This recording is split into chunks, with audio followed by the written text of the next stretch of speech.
예, 많은 분들이 이제 항상 걱정을 하고 계세요, 지금. 아스날의 우측 풀백이랑 골키퍼의 이제 뭐 주전급이든 백업급이든 영입이 돼야 된다고 얘기가 나오고 있습니다. 특히 우측 풀백. 네. 이 베일린이 이제 상당히 논란을 많이 가져가고 있죠. 그래서 베일린을 이적해야지 뭐 다른 자리에 영입이 있을 거라는 뭐 벨의 이야기도 있었거든요. 그래서 한번 우측 풀백부터 한번 살펴보면서 이거 짚어보죠. 이 벨의 이야기 사실일까요? 일단 베이링 같은 경우에는 아스날은 1,500파운드면 무조건 팔겠다는 스탠스였어요. 하지만 현재로서는 거의 포기 상태. 왜냐 베이링을 원하는 팀은 그 주급을 맞춰줄 수도 없고 그 이적료도 안 되고 그러다 보니까 차라리 이제 재계약 후에 갱생하거나 이제 재판매를 노린다는 전략을 흘러가지고 세드릭 같은 경우에는 이제 베일린이랑 약간 판매 센스는 비슷하지만 한 적당한 이적료는 보낼 수 있다 이런 센스이긴 하지만 프리시즌에서 팀 내 내부 평가도 굉장히 좋게 나오고 있는 상태이기 때문에 구단에서 굳이 매각할 의사는 없는 걸로 알려지고 있어요. 그래서 개인적으로 현재로서는 이제 풀백 영입 가능성은 굉장히 낮다고 보는데 단 이제 최근에 메시 사가로 이제 굉장히 이제 온 유럽에 소문이 다 났지만 바르셀로나 상황이 재정 상황이 이제 매우 안 좋다 보니까 에메르송 로얄 임대 이야기가 다시 이제 조금씩 나오고 있고 조금 지나면은 좀 크게 기사들로도 이제 나오지 않을까 조심스럽게 생각해 봅니다.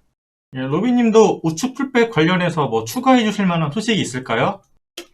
저도 뭐 사실 지금 슬래브님이 얘기해드린 거랑 비슷하게 이제 베이린, 세드릭 뭐 전부 다 판매 가능 대상이지만 일단 아시다시피 베이린은 뭐 온 유럽의 축구 선수가 아니라는 게 이제 다 드러났기 때문에 판매가 불가능해졌고 아, 이벤트가 세시네. 세드릭 같은 경우에는 개인적으로는 서브 멤버로는 저는 충분히 괜찮다 생각하기 때문에 그쵸. 뭐 유사시에 체인버스랑 나일스도 있기 때문에 현재는 급한 보강 자리라고는 이제 생각을 안 합니다. 일단 기존 자원 매각이 없다면은 공격형 미드필더와 이제 백업 골키퍼, 그다음에 스트라이커가 일단 우선순위가 되겠고요. 일단 이제 제가 아직 확인이 제대로 된 건 아닌데 이제 아까 슬래브님이 말씀해주신 것처럼 바르셀로나 영입생 등록 이슈로 인해서 데파이, 뭐 에메르송 로얄, 뭐 데미르를 제외한 모든 영입생들 이제 등록이 불가능한 상태거든요. 현재 일단 8월 13일까지가 이제 마감 기간이기 때문에 이틀 정도 더 한번 지켜봐야 될 것 같고요. 에메르송 로얄은 일단 완전 영입은 거의 불가능한 수준입니다. 왜냐면 일단 데려왔을 때 세론 조항이 1년차에 판매했을 때 50%고 2년차가 40%, 3년차가 30%이기 때문에 에메르송 로얄은 장기적으로는 결국 바르셀로나에서의 미래가 그려지고 있어요. 일단 예전부터 얘기가 나왔지만 헤수스 코로나 선수도 역시 이제 아스날 리스트가 있긴 한데 여태까지 진행이 되지 않았던 이유는 헤수스 코로나는 일단 세비야 발악입니다. 완전히 세비야 이적 외에는 이적하지 않겠다라는 스탠스인데 세비야가 현재 곤살로 몬티엘 쪽으로 선회를 한 것으로 알고 있거든요. 이적료도 굉장히 저렴하고 계약 기간도 1년인가 2년 남았기 때문에 세비야는 아마 몬티엘 쪽으로 선회하지 않을까 싶고요. 추가적인 매각이 없다면 개인적으로는 영입이 되지 않을 것이라고 저는 생각을 하고 있습니다. 네, 그리고 지금 그 로비님께서 코로나 얘기를 잠깐 해주셨는데 헤수스 코로나 같은 경우에는 한때 이제 에메리 시절에 윙으로서 아스날이 좀 지켜보던 선수였었어요. 하지만 코로나 선수가 그 이후에 포르투에서 윙백으로 이제 굉장히 자리를 많이 잡은 상태이기 때문에 아스날에서는 사실 코로나가 윙백 자원으로 분류된다고 지금 저는 알고 있거든요. 그러다 보니까 아마 그렇게 깊게 관심을 가지고 있지는 않은 걸로 알고 있습니다. 예, 지금까지 우측 풀백 얘기들 알아봤고요. 그 다음으로 많은 분들이 걱정하고 있는 키퍼 한번 알아보겠습니다. 네, 셰필드는 현재 램세일에서 4천만 파운드, 만약 그쵸. 옵션을 포함할 경우에 4천만 파운드 이상을 요구하고 있는데, 아스날은 그 4천만 파운드 이상을 낼 생각이 전혀 없고, 옵션 포함을 3천만 파운드도 많다는 게 현재까지 알려진 스탠스예요. 그리고 아스날은 뭐 존스 선수와 다른 자원이 링크가 난 것처럼 램세일에게 완전 200% 올인 상태도 아닌 걸로 알려져 있습니다. 만약 셰필드가 계속 4천만 파운드 이상 자세를 요구하면 그렇게 고자세로 나오게 된다고 하면 존버 후에 아예 이제 이번 겨울 이적 시장 때 이제 오나나로 선회할 가능성이 있고 그 후에 이제 앞서 말한 존 스턴스나 바르셀로나의 이제 페드로 네틀도 연결되고 있지만 아스날 구단 자체는 진지하게 후보군으로 놓고 있지는 않아요. 그러니까 한마디로 말해서 램세일 지르거나 아니면은 그냥 존버호에 오나나 가거나 둘 중에 하나. 그래도 혹시 이제 어쨌든 아스날이 그래도 유럽의 구단인데 이렇게 다른 친구들 좀 알아볼 수 있지 않을까요? 근데 이거는 사실 이제 지난 방송 때 이제 바로 얘기가 나왔어. 얘기할까 하다가 좀 크로스 체크가 좀 필요할 것 같아서 못했던 부분인데 최근에 이제 데이터 팀에서 이제 아마 FM 하시는 분들은 잘 알 거예요. 갱크의 이제 마르텐 반덴무트를 램세일 영입이 불가능할 경우는 차라리 이 선수를 강력하게 이제 영입하자고 추천하고 상태고 여기에도 우리의 이냐키 카냐가 이제 관여돼 있습니다. 그리고 반덴무트 에이전트는 이제 이번 시즌 이제 또는 이제 다음 시즌에 더 큰 클럽으로 가야 되는 상황이라고 이제 판단을 하고 이적을 조심스럽게 타진 중이고 특히 이제 로콘가 이적에 관여했던 에이전트가 반덴무트의 이제 이적 과정에 이제 개입했다는 걸로 알려지고 있어요. 예, 로비님은 키퍼 이적 상황 어떻게 보고 계신가요? 일단 램스데일이 어제 새벽에 있었던 셰필드 카라바오컵 경기에서 명단에서 제외가 됐습니다. 예, 일단 만약에 카라바오컵 경기에서 램스데일이 등록이 되었으면은 아스날로 이제 합류했을 때 카라바오컵 출전이 불가능하기 때문에 이건 이제 나름 그쵸, 그쵸. 이제 레딧 이슈였죠. 쪽에서는 이슈였거든요. 근데 만약에 이제 아스날이 영입을 했는데 카라바오컵까지 출전할 수 없는 램스데일이 온다면은 리그에서 만약에 램스데일을 보게 되는 상황을 볼 수도 있었기 때문에 저는 그나마 다행이라고 생각을 했었거든요. 사실 램스데일이 온다는 가정하에 일단 셰필드는 4천만 파운드를 희망한다는 소식이 있는데 아스날은 일단 아까 슬레븐이 말씀하신 대로 이는 뭐 절대 불가능하고 아스날은 현금 포함해서 이제 옵션 포함해서 총합 3천만 파운드 금액이 넘어간다면 램스데일 영입에 나서지 않을 것이라고 이제 한번 밝힌 적이 있습니다. 이 4천만 파운드 얘기가 나왔던 게 셰필드 유나이티드 자체가 현재 현금 4천만 파운드가 필요하기 때문에 나온 가격표라고 생각하기 때문에 저는 이 소식은 그냥 셰필드 쪽 언론 플레이라고 생각을 합니다. 난 오나나는 사실 아스날이랑 굉장히 근접했었거든요. 사실 뭐 구단에 방문도 했다는 얘기도 있었고 그랬는데 오나나를 노리다가 포기한 이유는 일단 징계 항소 문제도 있었지만 국제대회 문제가 좀 컸다고 제가 알고 있습니다.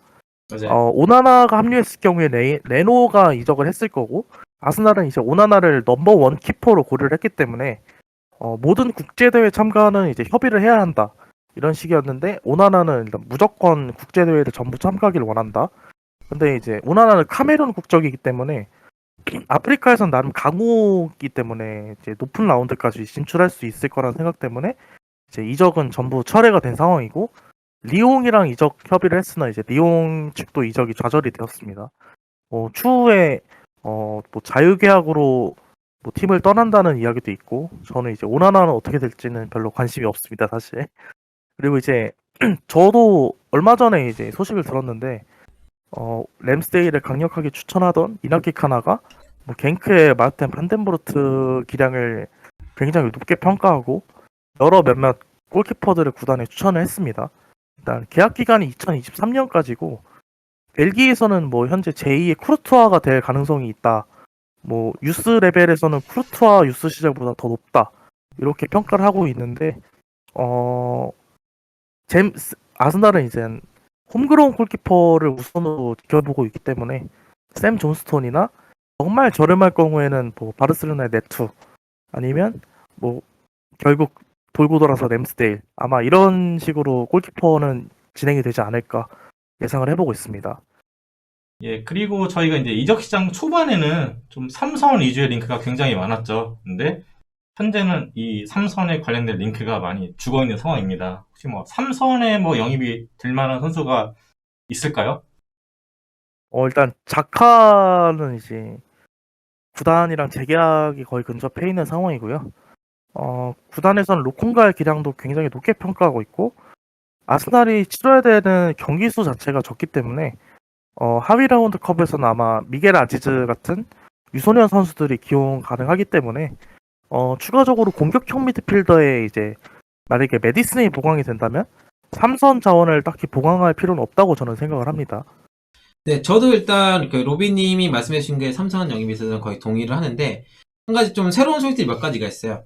1번 이제 링크가 났다가 확 죽었었던 그 릴의 누구였죠? 그 카마빈가, 에드와르 카마빈가인데 최근에 이제 아스날은 계속 카마빈가를 주시하고 있는 건 사실이에요. 그리고 여전히 레알이나 다른 구단도 지켜보고 있는데 제가 이전 방송에도 말했다시피 모든 카마빈가를 영입하려는 구단들이 굳이 내년에 프리를 풀릴 건데 돈을 쓸 필요가 있냐 요건데 아스날이 이제 보험을 드는다는 얘기가 조금씩 나오고 있어요. 뭐냐면은 살리바테처럼 카마빈가를 굉장히 저렴한 가격 지금 이야기 나오는 건 아스날은 1000만 파운드에서 1500만 파운드 사이면은 지르볼만 하다. 근데 대신에 어차피 이제 지금은 자리가 풀이니까 영입을 하고 임대, 일의 재임대 이렇게 꼬신다는 얘기가 조금씩 이번 주부터 좀 나오기 시작을 하고 있어요. 그리고 이론도 이야기했고 기본적으로 삼선은 아마 자카가 남은 이상 이제 거의 영입이 없고 이 멤버 그대로 갈 거라고 봅니다. 예, 이렇게 아스날 이제 주요 포지션에 링크가 났던 친구들을 모두 한번 살펴봤고요. 어쨌든 지금까지는 뭐 3명 영입만 된 상황입니다. 그리고 어쨌든 이적 시장 마감일은 이제 현지 시각으로 8월 31일 오후 11시, 한국 시간으로 이제 9월 1일 네. 오전 7시에 종료가 되기 때문에 뭐 그때까지 충분히 더 영입은 이제 해볼 것 같아요. 그러면 남은 기간 동안에 아스날이 어떤 행보를 가져가게 될지 한번 좀 예상을 해보겠습니다. 슬리브님 먼저 한번 예상해 주시죠. 일단 아스날은 7월 중순까지만 해도 분명히 최우선은 공격형 미드필더 백업 관리가 최우선이었어요. 근데 이게 앞서 말한 것처럼 이제 스코틀랜드 투어 이후에 이제 조금 이제 변화가 생겼고 7월 중순 이후부터는 데이터 팀이랑 코칭 스태프 회의에서 공격수가 이제 최우선 영입 포지션으로 정해진 걸로 알려지고 있습니다. 그래서 그 시점부터 이제 공격수 링크가 많이 뜨기 시작했고요. 일단 공격형 미드필더는 확실히 메디슨, 웨데가르, 베르나르도 실바 이 셋으로 압축된 상황이고 이 중 2명에 있어서는 확실히 어느 정도 진척도 이뤄낸 상태예요. 그 2명이 누구죠? 이제 메디슨과 웨데가르. 네, 그쵸. 하지만 공격수 같은 경우는 이적 시장 플랜이 급선회하기 때문에 확실히 리스트업이 있다고 하더라도 이제 영입 타전이나 이런 데 과정까지 가는데 준비하는 시간이 촉박했고 그렇기 때문에 이제 현재 링크나는 또는 이제 리스트업되어 있는 공격수 중에 상위 리스트에 있는 이제 리스트 상위에 있는 선수들이 아스날이 이제 그러니까 아스날을 이적하는 것에 긍정적이라고 한다면은 베나이트 때처럼 상당한 돈을 지불해서라도 영입을 추진 확률이 매우 높다고 봐요. 그리고 골키퍼는 앞서 말한 대로 랜드를 영입할 가능성은 이제 계속 셰필드가 4천만 파운드를 고수하고 그런다면 좀 희박하고 이승희 자원도 보거나 아니면 이제 존버 후에 오나나 가거나 반덴무트를 노릴 가능성이 좀 높다고 보이고요. 이제 개인적으로는 공격수랑 이제 공격형 미드필더 모두 현 상황에서 급작스러운 변화. 갑자기 누가 이적 요청한다든가 아스날행을 무조건 원한다. 이렇게 공개적으로 나오지 않는 이상은 이적 시장 마지막 날까지 이제 영입을 가서 지켜봐야 될 거라고 좀 예상이 돼요. 이제 정리하면은 수비수에서 이제 매각이 이루어지지 않는 이상은 공격수 이제 공격형 미드필더가 주 영입 대상이고 거기에 이제 백업거리 정도까지 해서 이적 시장이 마무리될 거라고 봅니다. 예, 로빈님은 남은 이적 시장 뭐 아스날이 어떻게 움직일 거라고 보시나요? 일단 구단 측은 아무래도 비대한 스쿼드 때문에 방출 작업을 동시에 진행하고 있고 영입과 방출을 동시에 진행하고 있고요. 구단 같은 경우에는 공격형 미드필더 포지션 일단 최우선 보강 포지션이고요. 백업 골키퍼를 일단 차우선으로 두고 있습니다. 두 포지션은 아마 제가 생각했을 땐 무조건 영입이 있을 거고요. 선수 매각 여부에 따라서 이제 뭐 베이린이나 라카제트 뭐 이런 선수들이 만약에 매각이 된다면 추가적인 좀 빅네임 영입도 있을 수도 있다고 생각을 합니다.